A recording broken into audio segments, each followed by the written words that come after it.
Hello, good afternoon. Welcome to Dear Teachers. This is episode 4 of our new series, Strategies for Critical Thinking. Strategies for Critical Thinking.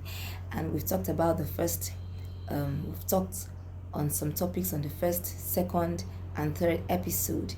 Please check me out on Dear Teachers on Facebook, Dear Teachers at YouTube, and Zilix_ at Instagram to find out the first 3 topics we talked about in strategies for critical thinking. All right, this is the 4th episode, and today we're talking about collaborative learning. All right, collaborative learning is another strategy for critical thinking, how you can foster critical thinking in the classroom through the use of collaborative learning.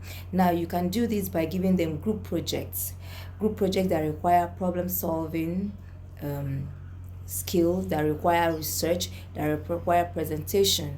All right, put them in teams. When you put them into different teams, you now give them a task to solve. All right, as they are doing that, you are trying to help them and trying to foster creativity in your class. You're trying to foster collaboration. You're trying to foster critical thinking in your class. These are powerful tools that these learners need, just not just in the classroom at that point in time, even for life. All right, so you can only do this when you make them to learn collaboratively. Okay, when you give them things to solve, when you give them things to research on. All right, for instance, you can tell them to create a diorama showing the life cycle of a plant from seed to flower. Okay, a diorama is just a 3D presentation of the life cycle of a plant from seed to flower. All right, these children are going to be wild. They're going to be excited to give you a good presentation. Okay, you give them time to prepare this, to do this. You give them the materials they need, the resources, everything they need to do. They give them time limits for it. Might be 2 days, it might be 1 week, it might be in that class, depending on what your schedule is and when you want them to deliver.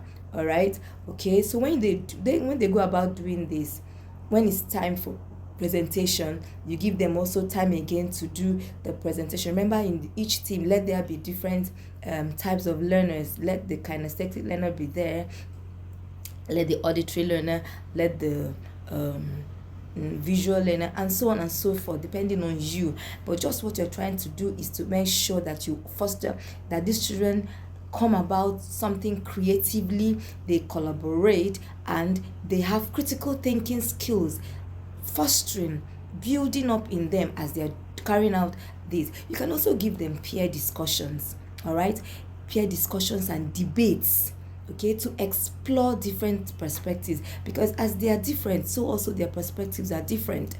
All right, so when you give them a topic, for instance, you can tell them, should schools have teachers or robots? Should schools have robots or teachers? I mean, that is something that will make them to sit back and really. All right, so they will debate on this. When they debate, you find that they have different perspective. You yourself, you'll be interested in what they're going to come up with. They're going to be excited. Both the teacher and you are going to remember that you are a facilitator, not just the teacher. All right, the teacher is supposed to be child friendly. The classroom is supposed to be child friendly, child-centered learning. So they will go about to do this debate to find out. So you give them time to make their arguments, to write down their arguments, to debate on what they are going to come up with. And then after that, each team, you're going to divide them into different teams as well.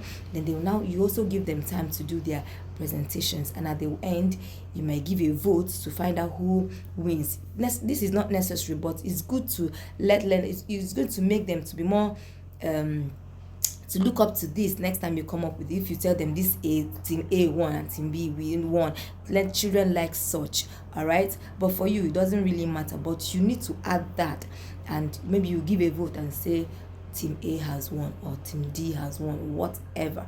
But at the back of your mind, you are trying to foster collaborative learning, creativity, and also critical thinking skills. All right, thank you for taking out time to listen to me today. This was episode 4. Meet me in the next episode for more strategies for critical thinking skills in the 21st century classroom. Thank you. Ciao.